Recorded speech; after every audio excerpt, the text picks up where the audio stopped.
Good morning, class 2 students. Welcome back. In the last video, we discussed about interference, and then we discussed like how to derive the conditions of constructive and destructive interference. We discussed how to derive the expression of intensity at any point on the screen for Young's double slit experiment, right? And then we find that between two coherent sources, what is the path difference such that it produces a bright band. So we discussed that the path difference will be equals to n lambda for a bright band, and the path difference will be equals to 2n plus 1 lambda by 2 for dark bands, right? That is for constructive interference and destructive interference. Now see, next topic what we want to do is the topic named as theory of fringes. This question will not come as theory of fringes in examination. This question will come as derive the expression of fringe width. Fringe width का expression derive करना. What is fringe width? Fringe width is what? The width of each fringes. एक fringe का width, or the distance between two successive bright bands or two successive dark bands. Both are same actually. एक fringes का, एक bands का. Fringes are also called as bands, we know. एक fringes का, एक bands का width क्या है? और दो फ्रिंज की दो सक्सेसिव डार्क बैंड या तो दो सक्सेसिव ब्राइट बैंड के बीच का डिस्टेंस क्या है, that is called as fringe width, all are same actually. Okay, so ये मेरा जॉब है ना. How to do? So what we will do here, what we did, we find the path difference in terms of wavelength. In this derivation what we will do, we will find the path difference in terms of experimental kit of YDSE. This is the YDSE experimental kit. Where what is this? Source slit. What is this? Coherent slits, and this is the screen. Okay. For example, the ray is going like this. यहाँ से यहाँ गया. Let the source slit is S and the coherent slits are A and B. Okay. They meet at any point at this point. For example, they meet like this. यहाँ से ऐसे गया और यहाँ से ऐसे गया. ठीक है? Just mind it. This is not a straight line. जरूरत पड़ता है इसको और पॉइंट ले लो, ऐसे करके ऐसे बनाओ. ठीक है ना? Let them meet at this point P. Now, what is my job? My job is to find the path difference. What is the path difference? The total path covered by both the waves, both the rays, right? तो कौन सा वाला path बड़ा है? ये वाला path बड़ा है minus ये वाला path. That is called path difference. My job is to express path difference in terms of construction kit of the YDSE experimental kit. Now, what is that? That is, for example, this is the distance of that point from the center of the screen. From the center of the screen, that distance point is y. Okay, this is the distance between coherent slit and the screen, and this is the distance between the double slits. That is coherent slits, cap small d. Okay, I want to express my path difference in terms of y, d, and d. This is my job. Okay, this is my job. From there, we will get the fringe width. So in this derivation, what is my job? My job is to there's no physics in it. Okay, just a simple geometry we need to apply. So my job is to find the path difference in terms of y, small d, and capital D. Okay, so what is the path difference here? The path difference is SB plus BP minus SA plus AP. This path minus this path. Okay, since it is exactly the center, that is, can I say these two are same? These two distances are same. That is, SB and SA are same, so they will cancel out. When you go to the numerical, you will see that this is not exactly the center. Then these two will not cancel out. There are numericals, we gonna do those numericals also. Okay. इसलिए in the books they are started from here, but I am starting from here. Okay, because see, path difference doesn't start from here. Path difference is the total path covered by the rays. So the path covered starting from here. Okay, तो यहाँ से ये गया, ये path minus ये path, in which this is exactly the center. Okay, this line is exactly the center. That means this path and this path are equal. So we get BP minus AP. So this is the path difference. BP minus AP. Now my job is to express BP in terms of y, small d, capital D. Express AP in terms of y, small d, capital D.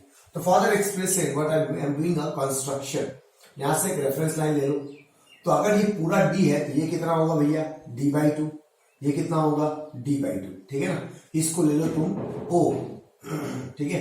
इसको ले लो तुम A dash. इसको ले लो तुम B dash. Now see, in this triangle, इस triangle को देखो.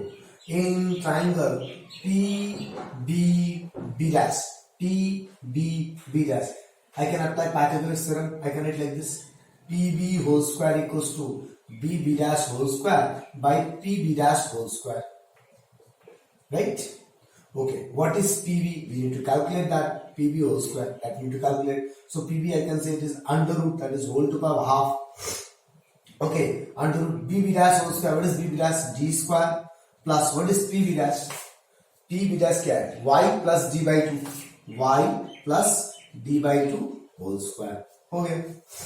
Okay, ये PB आ गया. Now, similarly, we can calculate PA also using this triangle. PA square equals this square, that is D square plus this square. This is what? Y minus D by 2. Okay, so let me calculate all those things. Unnecessary, the video will become lengthy. Okay, now see, we understand how we got this using Pythagoras theorem. Now, few things you need to remember. What you need to do, you need to take out D square common. If you take out D square common, 1 plus this by D square, 1 plus this by D square, whole to power half, D square common है उसके भी पूरा half आ जाएगा. So D square half by half is D, and 1 plus Y plus D by 2 whole square by D square by half. Now see, what is this? 1 plus something whole to power something. Whenever in physics you get this thing, 1 plus something whole to power something, you need to check whether this is smaller than 1 or not. Now see, what is this D? Remember, 0.5 millimeter. What is this D? 1 meter. So this distance is very far. Not very far, very distance is large enough as compared to this distance. So this is very small because small d यहाँ पे capital D है. This is very small with respect to this. तो अगर ये बहुत छोटा है इससे तो मतलब इसका डिवीजन बहुत छोटा आएगा. छोटा बाय बड़ा डिवाइड मारोगे तो और छोटा आता है, लेकिन बड़ा बाय छोटा डिवाइड मारोगे तो ज्यादा छोटा नहीं आएगा. ओके, छोटा बाय बड़ा मतलब समझते हो? लाइक 0.1 by 2 इसको सॉल्व करोगे 0.05 आएगा, राइट? और छोटा हो गया ना. So this value is smaller than 1. So I can use binomial theorem. What the binomial theorem say? 1 plus x whole to power n equals to 1 plus nx. This n will come in front. When this x is smaller than 1. So when this is very small than 1, then this half will come in front. So see, PB equals to D, 1 plus half is coming in front. Y plus D by 2 whole square by D square. Done. Similarly, in triangle PA dash, PA square equals to AA dash square plus PB dash square. PA equals to उस तरफ जाएगा तो square under root बन जाएगा. A dash is nothing but D square plus what is PA dash? Y minus D by 2. ये वाला distance y पूरा है minus D by 2. तो y minus D by 2 whole square.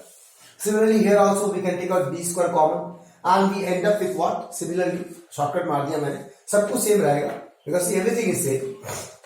इसको देखो और इसको देखो, everything is same. ओनली यहाँ पे y प्लस है, यहाँ पे y माइनस है, तो यहाँ भी सब कुछ सेम आएगा. ओनली यहाँ पे d 1 plus y minus half d by y plus d by 2 whole square, y minus d by 2 whole square by d square होगा. ठीक है, clear class? So we got what? PB, we got PA. Now apply here. We need to find part difference, that is BP minus AP. Solve करो, इसका value डालो, d को into कर दो, d into 1 d plus d into this, d कटेगा, half y plus d by 2 whole square by d minus d. Okay, d into 1 is d. Again d into this, d नीचे वाला कटेगा. Okay, then you solve the whole thing. You will end up with y small d by capital D. Now see, this was my aim. My aim is to express path difference in terms of experimental kit parameters. Y capital D small d. आ गया? Now, यहां से मैं fringe width कैसे निकालूं? तो यहां से मुझे कंडीशन लगाना पड़ेगा. For bright bands, with respect to wavelength, what is the path difference? N lambda for bright band. And with respect to constructional kit, del x is this. Where this is random. This point can be anywhere. That this point can be anywhere, right? This point can be a dark band. This point can be a bright band. So if this point P is a bright band, then according to the path difference condition, this del x must be equals to n lambda. ये समझ में आया कि नहीं बताओ मेरे को. Think about it. Okay, see, the path difference is basically for bright band it is n lambda. But in generalized, what is the path difference? Path difference is y small d by capital D. So when I make this y small d by capital D path difference equals to n lambda, then what is this y? Can I say this y is the position on screen where the bright bands are forming? Because I have compared this with the bright band condition. So from there, whatever the y value you will get, n lambda d by d. Means can I say this is the position of bright bands. Now, in this situation, what was n? N starting from 0, 1, 2, 3. So if I substitute n equals to 0, y will be equals to 0. This is called position of central bright band. y 0 हो जाएगा तो o पे क्या form होता है? Central bright band. So when I put n equals to 1, it will come y lambda d by d. So can I say it is a position of bright one? क्योंकि bright band हो रहा है, this is position of bright one. So when I substitute n equals to 2, it come y2. क्या हो जाएगा? 2 lambda d by 2. तो can I say this position of bright 2. Okay, now if you don't understand these ways, let's go for pictorial way. This is the centre O, this is the central bright band, this is the dark band, and again this is the bright band, again this is the dark band, again this is the bright band. ओके, तो ये हो गया क्या? Central bright. चलो यहां लिखते हैं थोड़ा. Central bright, dark one, bright one, dark two, bright two. Okay, अब सेंटर से व्हाट इज दिस y0, मतलब ये वाला पोजीशन. y1 क्या होगा?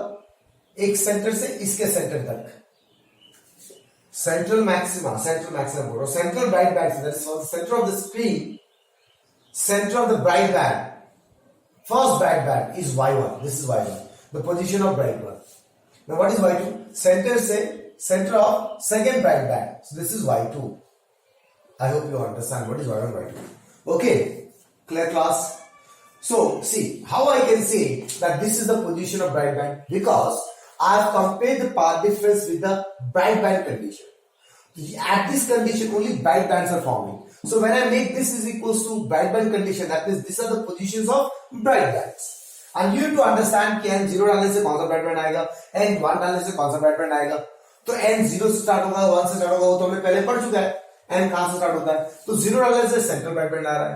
1 डाल क्योंकि 0 आ जा रहा है y, मतलब y ये y था, यहां से डिस्टेंस था y, तो y 0 आ जा रहा है, मतलब y ये रहा, यहीं पे है. और यहाँ पे तो सेंट्रल ब्राइट बैंड फॉर्म होता है. और 1 डालूंगा तो फर्स्ट ब्राइट बैंड आएगा, 2 डालूंगा तो सेकंड ब्राइट बैंड आएगा. अब फ्रिंज विड्थ का डेफिनेशन क्या है? What is the definition of fringe width? Fringe width से it is denoted by beta. It is a distance between two successive bright bands. That means can I say y2 minus y1, distance between two successive bright bands, also called as width of each fringes. एक fringe का width भी, इसको भी हम fringe width बोलेंगे. ठीक है, width of each fringes, because they are very small, the sizes are very small, so they are almost equal. Distance, the width of each fringes is also called the fringe width, or distance between two successive bright bands, or distance between two successive dark bands. इन दोनों के distance और इन दोनों के distance, that is called fringe width. So I got y2 कितना भैया? 2 lambda d by d minus lambda d by d. So what I got? Fringe width equals to lambda d by d. हो गया fringe width का. Okay. Now the next thing, I know fringe width has one more definition, distance between two dark bands. Let's check out for that also. So for dark bands, we know what is del x, 2n plus 1 lambda by 2. And in generalized way, it is y d by d, 2n plus 1 lambda by 2. So that means when I make this y d by d as dark band condition, that means I am talking about those distances from the center of the screen where the dark bands are formed, right? Okay. So यहाँ से अगर y को मैं separate कर दूं तो कितना आएगा? 2n plus 1 lambda d by 2d. Lambda into d, capital D by 2 into small d. तो ये यहां पे जो n था वो कहां से होगा? 0 1 2 3 लाइक दिस, राइट? अब थोड़ा कचरा है, जैसे यहां पे 0 डालने से position of central bright band आ रहा था, 1 डालने से position of first bright band आ रहा था. यहां पे क्या होगा? जब तुम n इक्वल टू 0 डालोगे तो y कौन सा आएगा? देखो ऐसे 0 डालो तो कितना आएगा? Lambda d by 2d. This is the position of first dark band d1. So n 0 डालने से d1 आ रहा है. ठीक है, this you need to understand. तो n इक्वल्स टू 1 डालूंगा तो क्या आएगा? इसको y1 लेगा तो y2 आएगा. कितना आएगा? 2 on 2 plus 3, 2 lambda d by 2d. So this is the position of dark 2. I hope you understand what I'm trying to say. Okay, so dark border में यार थोड़ा सा कॉस्ट रखना पड़ेगा, रिमेंबर याद रखना पड़ेगा आपको कि n इक्वल्स टू 0 डालने से फर्स्ट डार्क बॉर्डर आता है, n इक्वल्स टू 1 डालने से सेकंड डार्क बॉर्डर आता है, and so on. Okay, that means this is the position of n plus 1 at dark band. क्योंकि n में जो भी डालूंगा उसका एक ज्यादा आएगा, 0 डालूंगा तो 0 प्लस 1 1 डार्क बैंड आ रहा है, 1 डालूंगा तो 1 प्लस 1 2, तो n है तो n plus 1 at dark band. Okay, so if I want to see this in pictorial version, so this is the central bright. I hope you understand. This is the dark one. This is the bright one. This is the dark two. So this is central bright, dark one, bright one, dark two. तो इसके centre से dark one का centre, this is your y1. Screen के centre से dark two का centre, this is your y2. And according to definition of fringe width, the distance between two successive dark bands is also called as fringe width. Okay, and distance between two successive bright bands is also called as fringe width, or width of each fringes is also called as fringe width. तो यहाँ पे फिर से अगर मैं fringe width calculate करूँ तो कितना आएगा? y2 minus y1, डालो सॉल्व करो, 3 lambda d by d common आ गया, देखो lambda d by 2d common आएगा, तो 3 minus 1 आया, तो कितना आ गया? lambda d by d. So in both the ways that answer is same. That means distance between two successive dark bands or distance between two successive bright bands, all are same. I hope you understand this definition, this derivation class. This is very important, ask in exams. Okay. So again, I'm repeating the whole thing. There's some small recap. What is my job? What I did? I find the path difference of the rays in terms of constructional parameters y, d and d. Now what is this small d? Distance between coherent slits or distance between double slits. What is capital D? Distance between the coherent slits and the screen. And what is y? Y is the position, random position, okay, or distance of the point from the center of the screen. Distance of any point P, where maybe a dark band form, maybe a bright band form. It can be anything. Okay, from the center of the screen. ये याद रखना पड़ेगा. तो इस तीनों को form में मैंने डिराइव कर दिया using Pythagoras theorem. Then what I did? So I have to remember this expression. In your notes, please mark a star. ये तुम्हें याद रखना है for numericals. The part difference in generalized version is y small d by capital D. Okay. Then whatever you remember earlier, whatever thing I told you to remember earlier, I told you to remember earlier that what is the part difference for dark bands? 2n plus 1 lambda by 2. This you have to remember. I told you in the last video. What is the part difference for bright bands? Del x equals to l lambda. ये तुम्हें याद रखना है. उसके numerical में क्या करना है? इसको एक बार इससे बराबर कर देना, याद आएगा. You don't need to remember this formula. ठीक है ना? इस फॉर्मूला पर याद नहीं करना है. You have to remember this formula.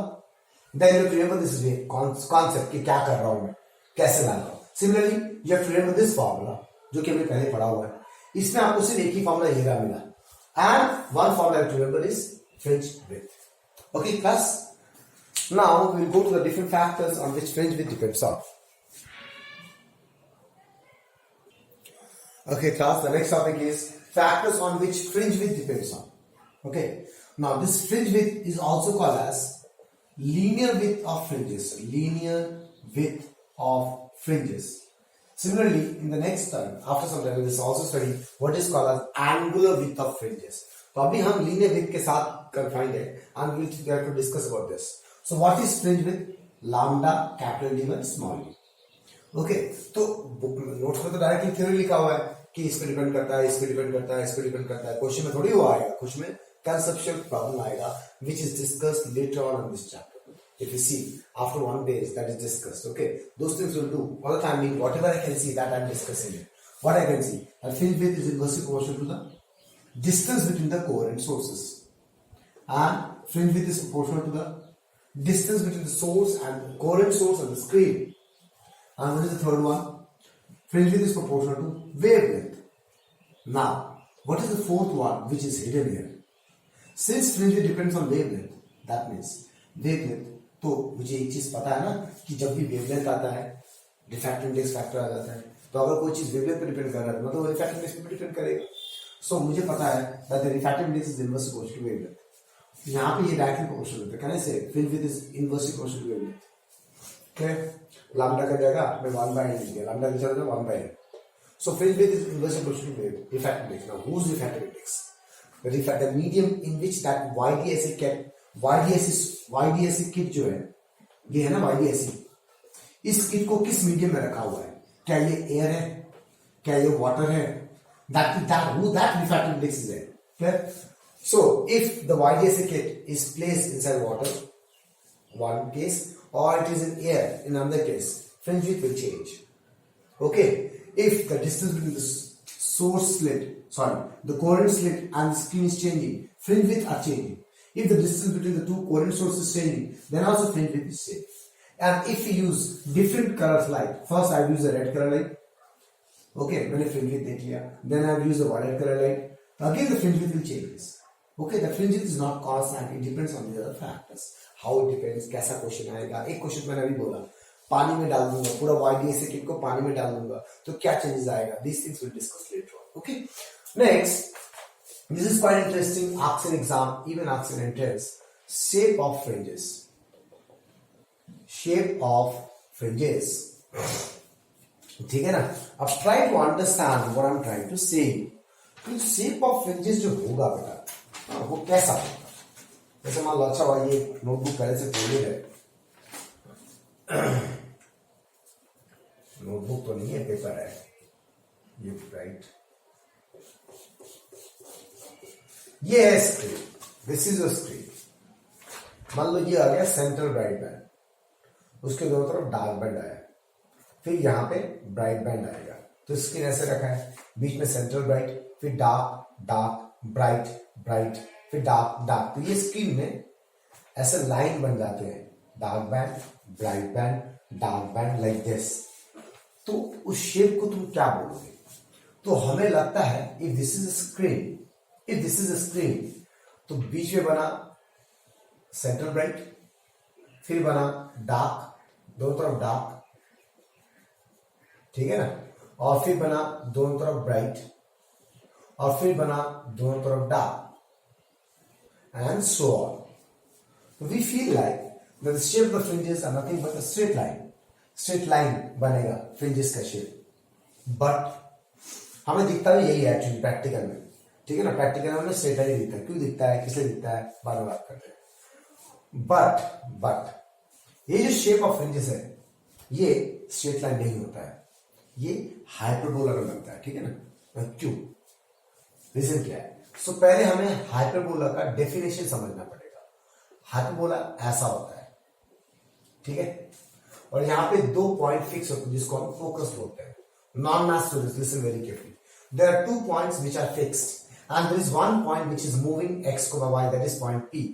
ये जो पॉइंट P है ये मूव कर रहा है, ठीक है ना. ठीक है, this point P is moving in this path and there are 2 fixed points.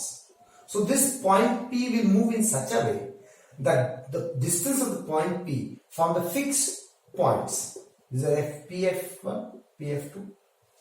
PF1 is the distance of the moving point from the fixed point F2, and PF1 is the distance of the moving point from the fixed point F1.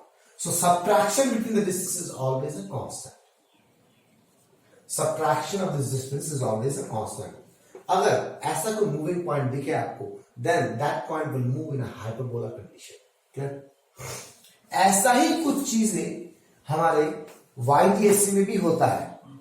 वहां से हमको पता चलता है जो fringes है वो hyperbolic in nature है, हाइपरबोलिक शेप है उसका. We need to understand shape of fringes. What is the shape of fringes? Hyperbola. It's not a straight line. Okay, now कैसे, किस तरीके से? तो इसको समझने के लिए ध्यान से YDSE किट को चले जाओ.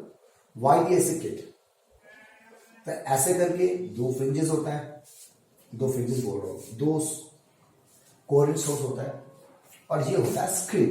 तो इसको 3D स्ट्रक्चर में बनाते हैं. ये हो गया स्क्रीन, ठीक है ना. जहां पे सेंट्रल ब्राइट बन गया मान, दिस इज सेंट्रल ब्राइट. अब इस स्क्रीन में पहले तो हमने स्क्रीन एक लाइन से बनाया था. मैंने बोला था यहां पे एक पॉइंट P है जहां पे डार्क बैंड फॉर्म हुआ, लेकिन वो पॉइंट P ऐसा होगा ना, ऐसा होगा ना डार्क बैंड, राइट और रॉन्ग. तो मान लो यहां पे कहीं पे डार्क बैंड फॉर्म हुआ है, ऐसा करके मान लो डार्क बैंड फॉर्म हुआ है, डार्क. तो ये जो डिस्टेंस है, ये जो डिस्टेंस है इस पूरी जगह में, क्योंकि ये डिस्टेंस तो फिक्स है ना, D. 3D समझ में आ रहा है ना. ये एक्चुअली ऐसा है, क्लास डोंट गेट कंफ्यूज। हाँ, ये तो ऐसा है ना, ऐसा है, राइट क्लास। तो यहां पे कोई भी पॉइंट लो, वो सारा पॉइंट पी है, तो यहां से ये डिस्टेंस, फिर यहां से ये डिस्टेंस, फिर यहां से ये डिस्टेंस, ये सारे डिस्टेंस का जो पार्ट डिफरेंस होगा that is P. So P is a moving point here along the screen. So P will move in such a way that PB minus PA will be always equal to 2n plus 1 lambda by 2. Then only this whole area becomes dark. Right? Similarly, for bright bands, again P will move in such a way that is PB minus PA will be always equal to n lambda. Okay? अगर ये dark one है तो यहाँ पे 0 आएगा, अगर ये bright one है तो यहाँ पे 1 आएगा. What I'm trying to say is that the region where the dark band is formed, on this region, if I move the P point, the path difference is the distance of the point P from the coordinate sources is always a constant. वो change नहीं होता है. ये पूरे dark band में अगर P को मैं चेंज करूं तो P का सब्ट्रैक्शन जो होगा इन दोनों पॉइंट से वो अलग नहीं आएगा, वो कांस्टेंट आएगा. अगर मैं डार्क बैंड का बात करूं, मान लो फर्स्ट डार्क बैंड का बात करूं फॉर D1, तो PB माइनस PA होता कितना है? 3 लैम्डा बाई 2 आएगा, राइट. n इक्वल्स टू 0 डालेंगे, सॉरी n इक्वल्स टू 0 डालेंगे, लैम्डा बाई 2 आएगा, 2 0 लैम्डा बाई 2 आएगा. तो ये डार्क वन, मान लीजिए डार्क वन फॉर्म हुआ है. तो ये जो डार्क वन फॉर्म हुआ है बेटा, वो तो ये है ना, ये है ना पूरा रीजन स्क्रीन का, ये पूरा रीजन डार्क फॉर्म हुआ है. तो मैं यहाँ पे एक पॉइंट लूं कि यहाँ पे एक पॉइंट लूं, ये पॉइंट P है, ये पॉइंट में डार्क वन फॉर्म हुआ है. तो P से अगर मैं दोनों सोर्स के बीच का डिस्टेंस पता करूं, P से S1, P से A, P से B, ठीक है ना, पता करो, तो वो तो इस कंडीशन ला आएगा ही ना, तब जाकर तो ये पूरा एरिया डार्क बैंड फॉर्म हो रहा है. नहीं तो डार्क बैंड फॉर्म ही नहीं होगा, क्योंकि डार्क वन का रिलेशन ये है. So what I am trying to say is that in the region where the dark band is formed, if I move this point P, the subtraction of the point P from the two fixed points F1 and F2 are the focus of a hyperbola. Here, those are two fixed points. Here, those two fixed points are the coherent slits. ठीक है ना, ये coherent slits में दो fixed points आ गए, और ये P हो गया जो कि पॉइंट है, हाँ वो क्या बोलते हैं बैंड्स पे. वो जो पॉइंट P ऐसे मूव करेगा, ओके, सच दैट उसका distance for a particular band D1 for example, इसका डिस्टेंस ऑलवेज कांस्टेंट होगा. सिमिलरली ब्राइट बैंड का भी, वो bright band for example bright one के साथ काम कर रहा हूं, तो अगर मैं ब्राइट वन के साथ काम कर रहा हूं for B1, PB minus PA होगा कितना? लैम्डा, क्योंकि n की जगह 1 डालेंगे तब. तो ये जो ब्राइट में जो फॉर्म हुआ, for example this is the bright, ठीक है ना, ये ब्राइट वन है, ये ब्राइट वन है, ठीक है.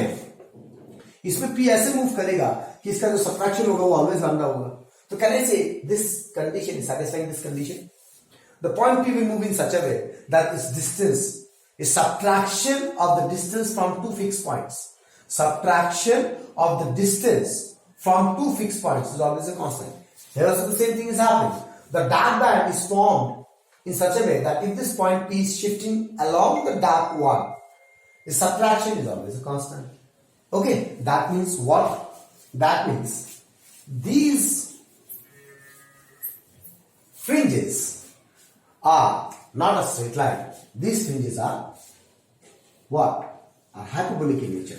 तो अब मेरे पास ऐसा दिखेगा. This is a central bright. ठीक है क्लास. तो ये हो गया तुम्हारा डार्क वन, ऐसे करके डार्क वन दिखेगा, ठीक है ना. ये हो गया ब्राइट वन, ये ब्राइट हो गया, ये हो गया डार्क वन, डार्क टू, ये हो गया ब्राइट टू, फिर यहां भी ऐसा दिखेगा.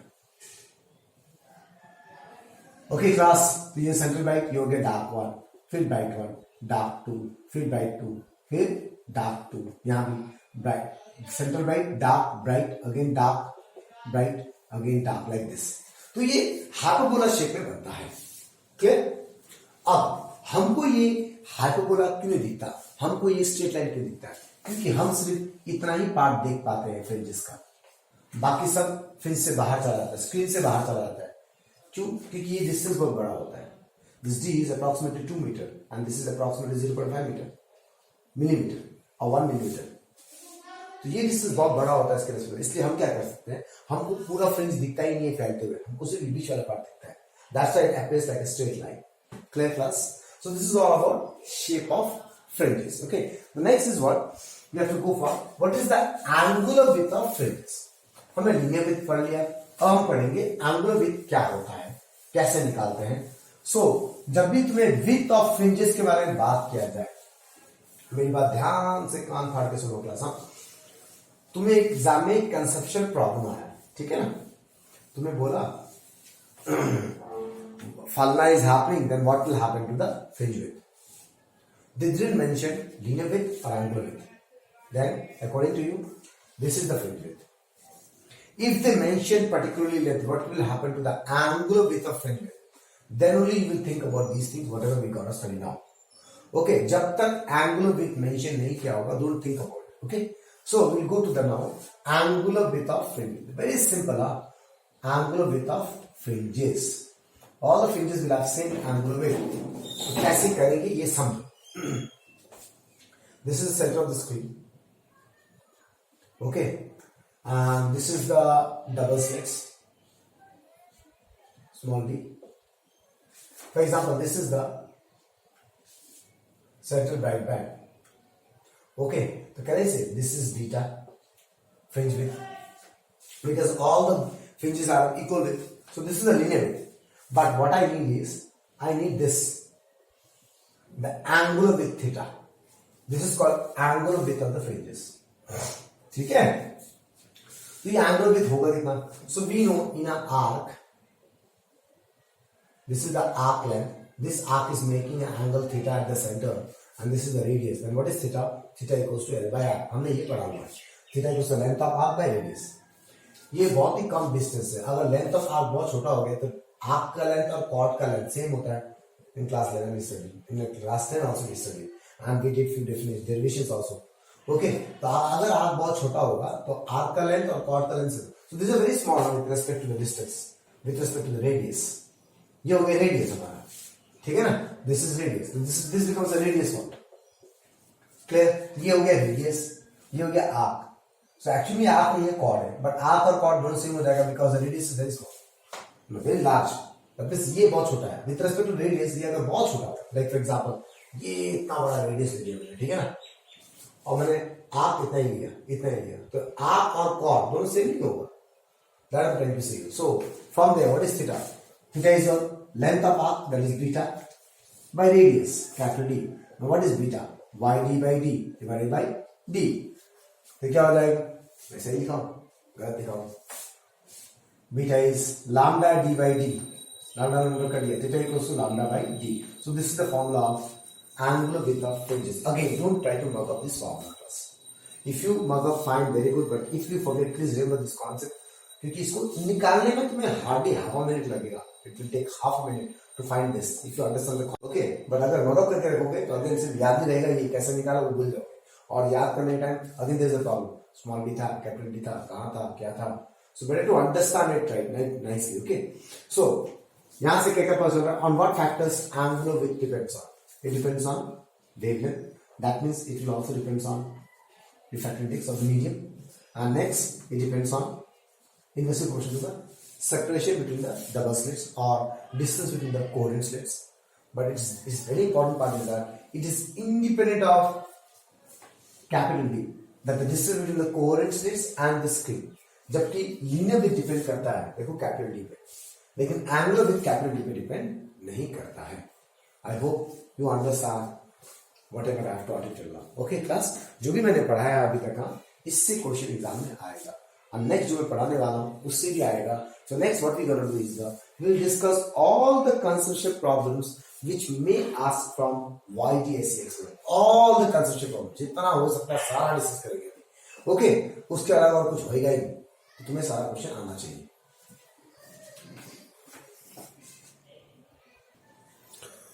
Okay class, now a very important part we need to study.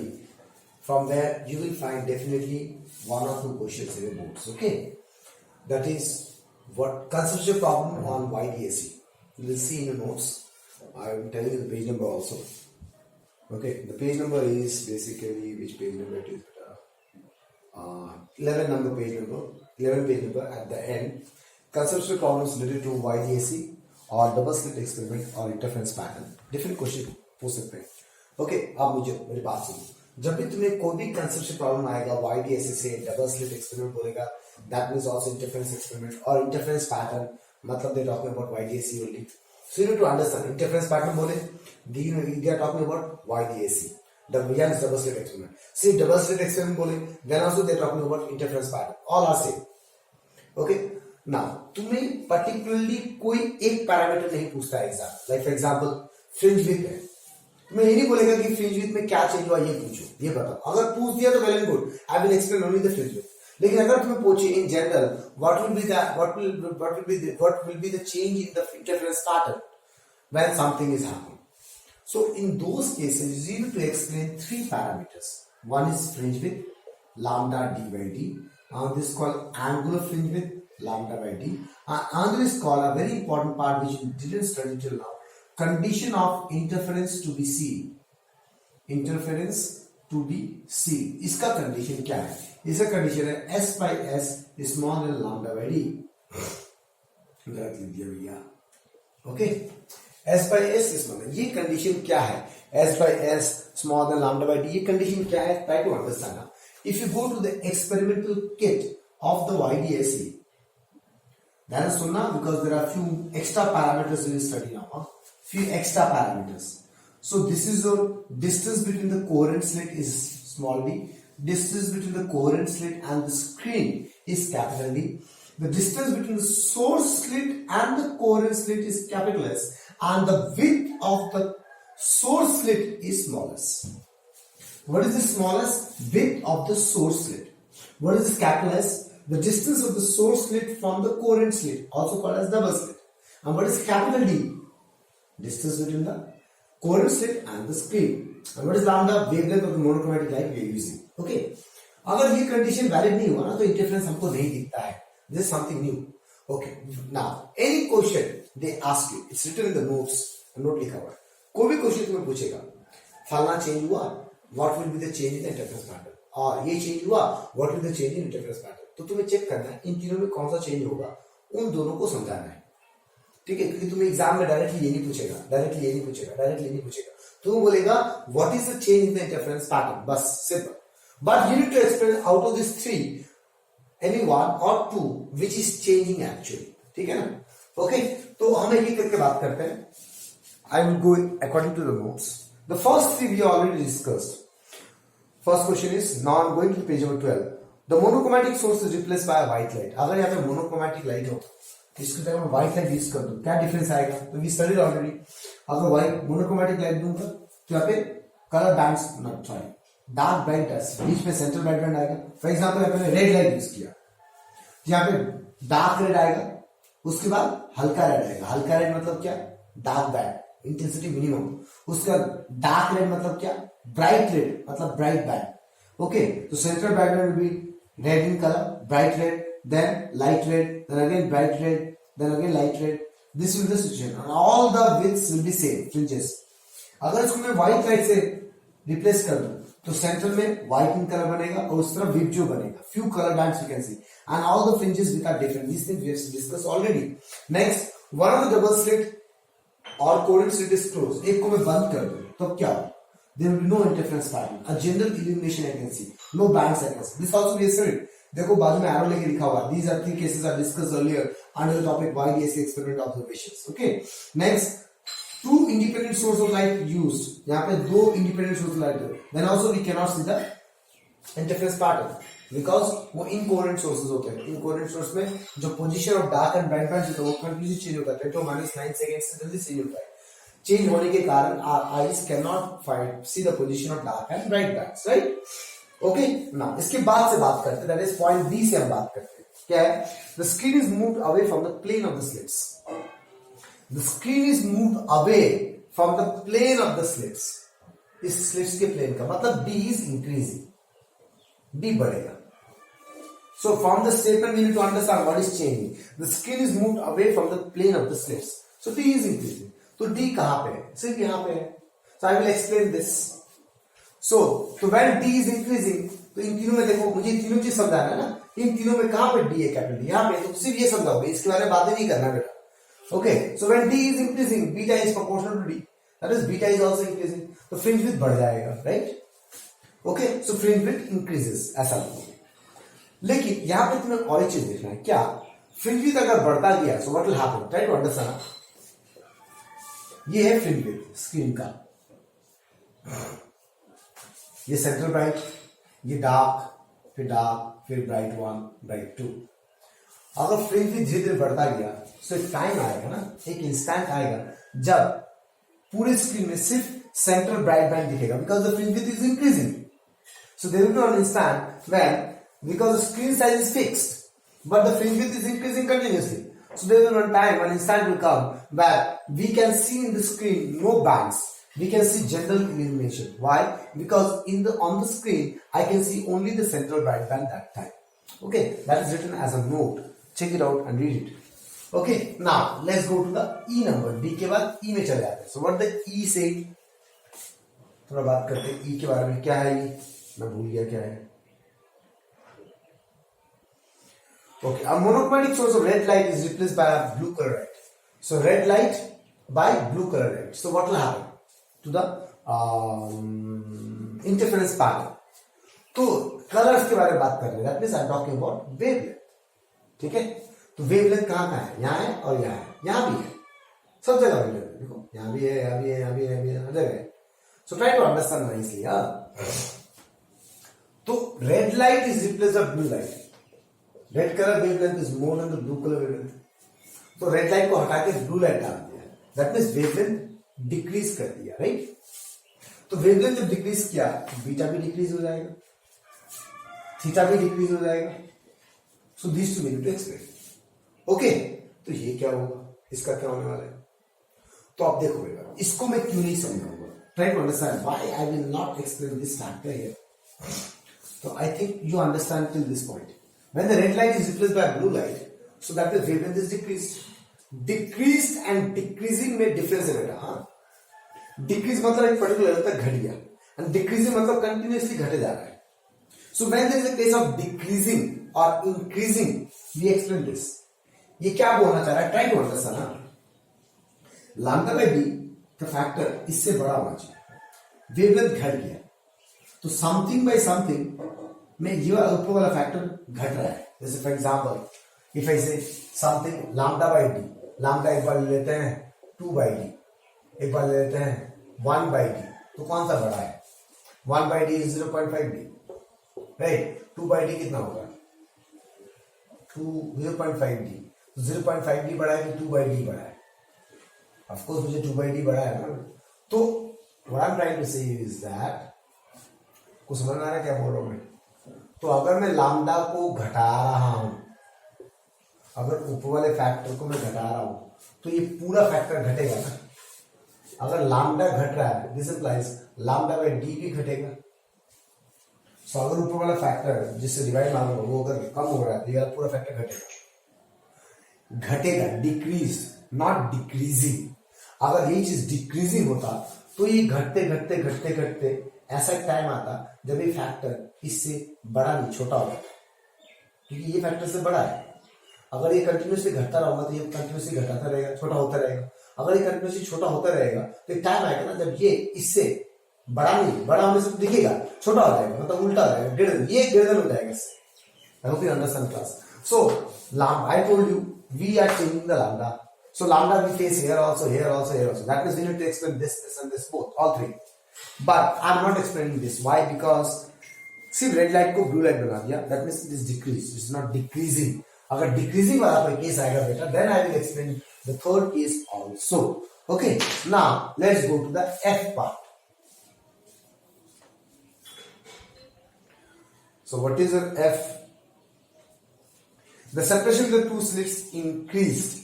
Separation between the two slits, that is small D increase हो गया. याद रखना, इंक्रीज लिखा हुआ है, इंक्रीजिंग नहीं लिखा हुआ है, ठीक है ना. सो अगर डी बढ़ा तो डी स्मॉल डी का है, यहाँ सब जगह है. सो स्मॉल डी बढ़ा तो बीटा घटेगा, क्यों? It is inversely proportional.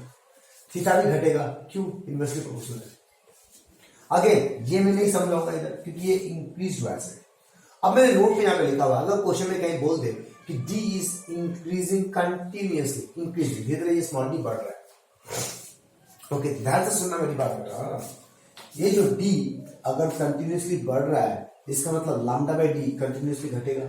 नीचे वाला फैक्टर अगर बढ़ रहा है तो डिवीजन घटेगा। Okay, so there will be one instant will come when this lambda by d will be smaller than s by s. ये small हो जाएगा, that means the condition of interference is not valid. Then the interference pattern will be vanished out. We cannot see the interference pattern. We will see a general illumination, no bands we can see. I hope you understand class what I'm trying to say you. तो तुम्हें ये वाला factor कब समझ आ रहा है ये समझो अच्छे से। Okay, now let's go to G part.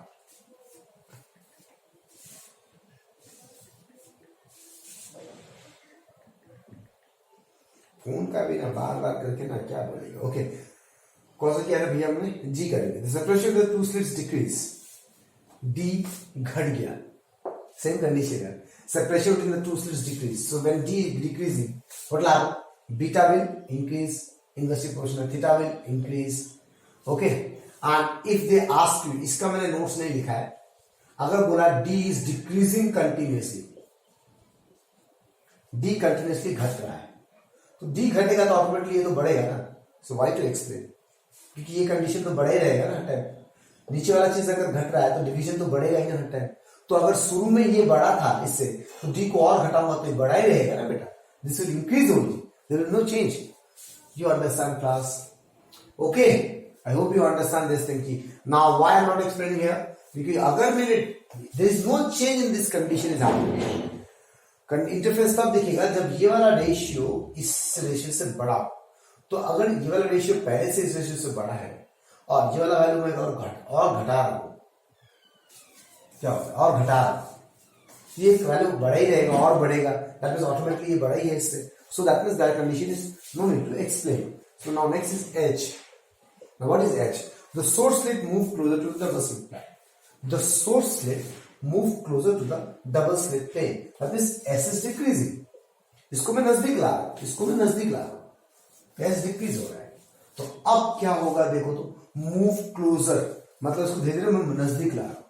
तो अब ये कैपिटल S यहां पे है नहीं है, यहां पे है नहीं है, सिर्फ यहां पे है। तो हम ये समझ रहे हैं, ठीक है ना। अब देखो जब S घटेगा तो कहने से S बाय S बढ़ेगा, क्योंकि नीचे है ना, ये वाला फैक्टर अगर छोटा होता गया तो इसका डिवीजन बढ़ता रहेगा। So there will be one instant will come when this S by S will greater than lambda by d.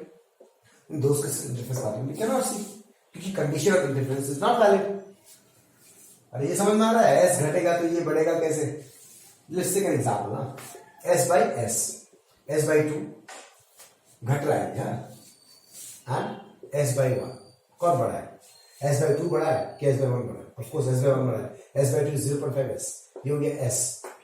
तो जब मैं ये घटा रहा हूं तो ये वाला वैल्यू बढ़ रहा है, देखो 0.5 से 1 हो गया। तो नीचे वाला वैल्यू अगर मैं घटाया तो टोटल बढ़ेगा।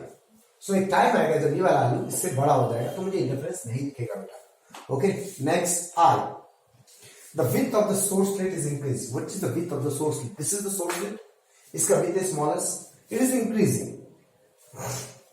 Okay, as small as is increasing. Again, जब smallest increase होगा तो S by capital S is also increasing. Again, there will be one condition, one at instant when this case is not valid. Okay, condition of interference is changed, so again the interference pattern will vanish. Okay, next is J. Okay, the width of two slits increased. The width of two slits. Now, what is this width of two slits? These are the widths of two slits. W1 and W2 ये बढ़ गया तो क्या होगा? तो W1 W2 कहीं भी नहीं है बेटा। देखिए हमने इंटरफेरेंस डिराइव करने टाइम बताया था, इंटरफेरेंस का इंटेंसिटी का एक्सप्रेशन, यहां से जो भी इंटेंसिटी निकलेगा I1, यहां से जो भी इंटेंसिटी निकलेगा I2, वो डिपेंड करता है विड्थ पे। तो अगर ये विड्थ बढ़ गया तो इंटेंसिटीज बढ़ जाएगा। क्लियर? I1 I2 बढ़ गया, इससे क्या फर्क पड़ेगा? थोड़ा देर सोचो, पॉज करो वीडियो को एंड थिंक अबाउट इट। सोच लिया क्लास? तो ऑफ कोर्स इंटेंसिटी बढ़ गया तो I max और I minimum भी बढ़ जाएगा, क्योंकि देखो what is I max? I max is root I1 plus root I2 whole square what is I minimum? I minimum is √I1 minus √I2 whole square. तो ये इंक्लूसिव वैल्यूज अगर बढ़ गया तो मैक्सिमम इंटेंसिटी बढ़ जाएगा, मिनिमम इंटेंसिटी भी बढ़ जाएगा, मतलब ब्राइटनेस बढ़ जाएगा फ्रिंजेस का। ठीक है, क्या हो जाएगा? फ्रिंजेस का ब्राइटनेस बढ़ जाएगा। बट ये जो डिस्टेंस है, ट्राई टू अंडरस्टैंड, अगर ये विड्थ धीरे धीरे बढ़ा तो ये धीरे धीरे छोटा होगा ना। ये समझ में आया कि नहीं बताओ क्लास? तो ये विड्थ इतना नहीं बढ़ाना है। Try to read, let me read the book language first, then I will explain, so that exactly the same thing I will explain so that you don't get any confusion. See, when the width of the two slits is increased, the fringe becomes brighter. I think you understand. Fringes bright बन जाएगा क्योंकि intensity बढ़ गया, Imax Iminimum बढ़ जाएगा. So that I haven't written, but I'm explaining here. Okay. However, the width of each slit should be very small than the separation between the slits. ये separation है, इसके रिस्पेक्ट में ये width छोटा होना चाहिए, बहुत छोटा होना चाहिए। तो अगर इसको बढ़ाते बढ़ाते ऐसा होगा कि ये separation इसके रिस्पेक्ट में ये जो W है ये बहुत ही छोटा होना चाहिए रिस्पेक्ट टू स्मॉल में। तो अगर मैं विड्थ को बढ़ाते रहूं तो ये कंडीशन इनवैलिड हो जाएगा। ठीक है, तो when the slits become so wide that this condition is violated the interference can not be seen, वो गायब हो जाएगा। ओके, तो ये वाला जो कंडीशन है ये तुम्हें समझना पड़ेगा कि विड्थ इनडायरेक्टली दे सेइंग अगर विड्थ बढ़ेगा तो ये घटेगा ना, that is the condition what I am trying to say. तो अगर ये विड्थ बढ़ता गया इंटरफेरेंस तो ब्राइट होता जाएगा, लेकिन ब्राइट होता तो इतना ब्राइट हो जाएगा कि मैक्सिमम इंटेंसिटी और मिनिमम इंटेंसिटी में डिफरेंस ही नहीं दिखेगा। दैट इज ब्राइट बैंड और डार्क बैंड में डिफरेंस ही नहीं दिखेगा आपको, देन देयर विल प्रॉब्लम। मैं ये बोलना चाह रहा हूं, for example Imax is 3 and Iminimum is 2.5, क्या तुम्हें या 2.8, क्या 3 और 2.8 में डिफरेंस देखना पॉसिबल है? नहीं। तो ऐसा कुछ होने वाला है अगर मैं बढ़ाते जाऊंगा इसको, तो साफ साफ दिखने के लिए विड्थ को छोटा होना पड़ेगा with respect to the separation between the slits. Okay, now next one is, what is the next one? पानी में डाल देंगे तो क्या होगा? What will happen if the whole YDSA kit is immersed inside a medium, a denser medium? So instead of denser medium, I can take it as water also class. Okay, so they may ask you water or they may ask you a denser medium also. So try to understand what I'm trying to say. तो हम अगर तुम्हें exam में ऐसा पूछेगा, when the whole YDSA kit is immersed inside water, so what will happen to the interference pattern? Okay, मैंने notes में लिखा है in generalized version. तो जब मैं वाटर में डालूंगा तो कहां चेंजेस आएगा? इस पूरे किट को वाटर में डाला, क्या ऐसे चेंज आएगा? सोर्स स्लिट जो था उतना ही रहेगा, ये डिस्टेंस जो था वही रहेगा, ये डिस्टेंस जो था वही रहेगा, ये डिस्टेंस जो था वही रहेगा। सिर्फ पानी में डाल दिया मतलब मीडियम चेंज कर दिया, मतलब क्या चेंज कर दिया? वेवलेंथ। क्या चेंज किया बेटा? Wave. So I have change the wavelength. Okay, so whether I decrease the wavelength, whether I increase the wavelength, so there are two ways to solve this question. पहला, beta is proportional to lambda and theta is inversely proportional to lambda. ठीक है, so when I insert water inside water, मैं water में डाल दूंगा तो wavelength बढ़ेगा कि घटेगा? That you need to understand. So we know refractive index inverse to water, inverse to wavelength. तो जब वाटर में डाला तो रिफ्रैक्टिव इंडेक्स बढ़ा दिया, मतलब मैंने डेंसर मीडियम में डाला तो वेवलेंथ घट जाएगा. अगर वेवलेंथ घट गया मतलब बीटा घट जाएगा एंड थीटा बढ़ जाएगा. हो गया inverse proportional. This is the one way to do the conceptual problem, but they may ask you a numerical problem also. तो न्यूमेरिकल प्रॉब्लम को कैसे सॉल्व करेंगे ये समझ में आया? जब मैं पानी में डालूंगा तो मैं क्या कर रहा हूँ? रिफ्रैक्टिव इंडेक्स को बढ़ा रहा हूँ, मैं डेंसर मीडियम में डाल रहा हूँ. तो अगर रिफ्रैक्टिव इंडेक्स को बढ़ा रहा हूँ तो वेवलेंथ घटेगा, बिकॉज अगर वेवलेंथ घटेगा तो बीटा भी घटेगा एंड थीटा बढ़ेगा. इसलिए ये कंडीशन क्लियर समझा. कंटिन्यूसली बढ़ नहीं घट नहीं रहा, कंटिन्यूसली नहीं हो रहा, बस थोड़ा लेवल में घट गया. That's why I'm not explaining the condition of interference. Next, अगर numerical आ गया instead of conceptual problem, if they ask me numerical, so beta air will be equal to lambda air small d capital D by small d, and beta in water will be equal to lambda in water capital D by small d. So when I divide these two, beta W by beta A, कितना हो जाएगा? Lambda W by lambda A. Now what is this lambda W by lambda A? Refractive index of water क्या होता है? C by velocity of water. Velocity light in water. What is C? Frequency to lambda air, frequency to lambda W. That is lambda A by lambda W equals to NW. तो ये कितना हो जाएगा? Beta W by beta A equals to 1 by NW. So numerically we solve it in this way. Okay class, I hope you understand what I am trying to say. Other way out, अगर मैं इसको ऐसा बोलूं, since NW is more than 1, मुझे पता है कोई भी इफेक्टिवनेस का वैल्यू बड़ा होता है 1 से, सो ये ऐसा आ जाएगा 1/W। 1/W की जगह मैं लिख सकता हूं क्या, beta W by beta air. तो beta air is more than beta W, मतलब फ्रिंज विड्थ घट गया। देखो तो क्या आ रहा है इधर, फ्रिंज विड्थ घट गया, यहां से भी प्रूव हो रहा है ना, वेवलेंथ बढ़ गया तो फ्रिंज विड्थ घट गया, और यहां से प्रूव हो रहा है। So you can solve in any way, but if you learn this method contains both the cases. You can solve numerically also and you can solve the conceptual problem also. Okay, हम वैसे भी कर सकते हैं, हम ऐसे भी कर सकते हैं, both are correct बेटा। Okay, both are correct.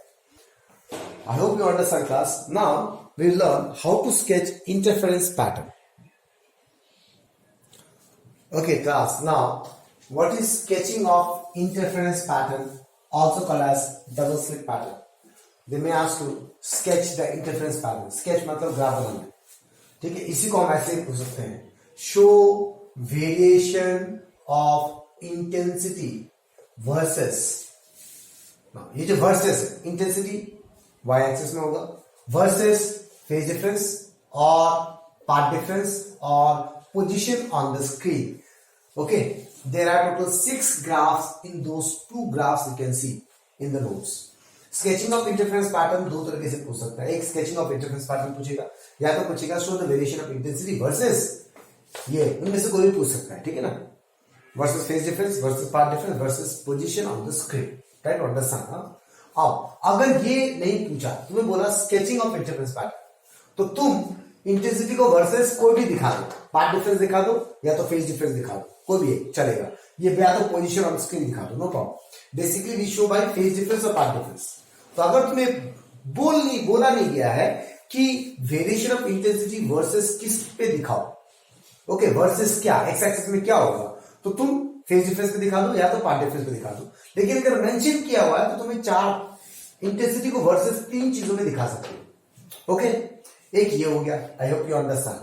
तो अगेन आई एम सेइंग, अगर इंटरफेरेंस पैटर्न को स्केच करने बोले, that means they are asking to show the variation of intensity, okay, that is bright and dark band का intensity दिखाना है with respect to path difference और phase difference और position on the screen, ठीक है। तो अगर मेंशन किया है क्या करना है, कौन सा दिखाना, तो वो वाला दिखाओगे। अगर मेंशन नहीं किया है तो तुम इंटेंसिटी वर्सेस फेज डिफरेंस या तो पाथ डिफरेंस कर दो, ठीक है। अब इंटेंसिटी का एक्सप्रेशन क्या है, there are only 2 intensities we have to deal with, one is maximum intensity, one is minimum intensity. IMS का वैल्यू ये होता है, IW का वैल्यू ये होता है। नेक्स्ट, ये I1 I2 का वैल्यू दिया है कि नहीं दिया है। So there are 2 types of graphs we can see. एक, when I1 I2 not given, जब कोई वैल्यू नहीं दिया रहेगा, तो this I have told you that I1 I2 is not given, तो I1 I2 को I0 लीजिए, तो Imax का वैल्यू कितना आएगा, 4I0, इसमें वैल्यू डालो 2√I0, 2√I0, 4I0, और I minimum का वैल्यू कितना आएगा, दिस इज क्वाइट इंटरेस्टिंग, 0 है, ठीक है। लेकिन नेक्स्ट, जब I1 और I2 गिवन होगा, ठीक है ना, जब गिवन होगा, so I will get some value of Imax and I will get some value of I minimum. In those cases, I minimum will not be 0, but this is the most important parameter which you need to understand. तो sketching of graph कैसा होगा, ध्यान से सुनिए।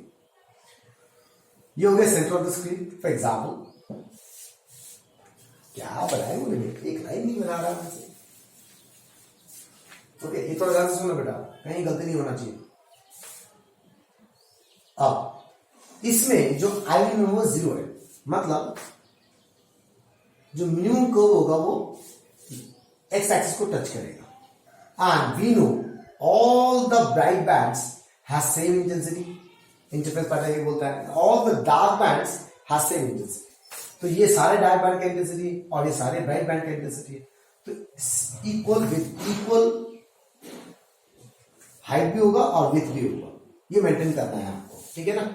So this is what central bright band, this is dark one, sorry this is dark one, this is bright one, intensity low, dark one, bright one, dark 2, bright 2, and so on.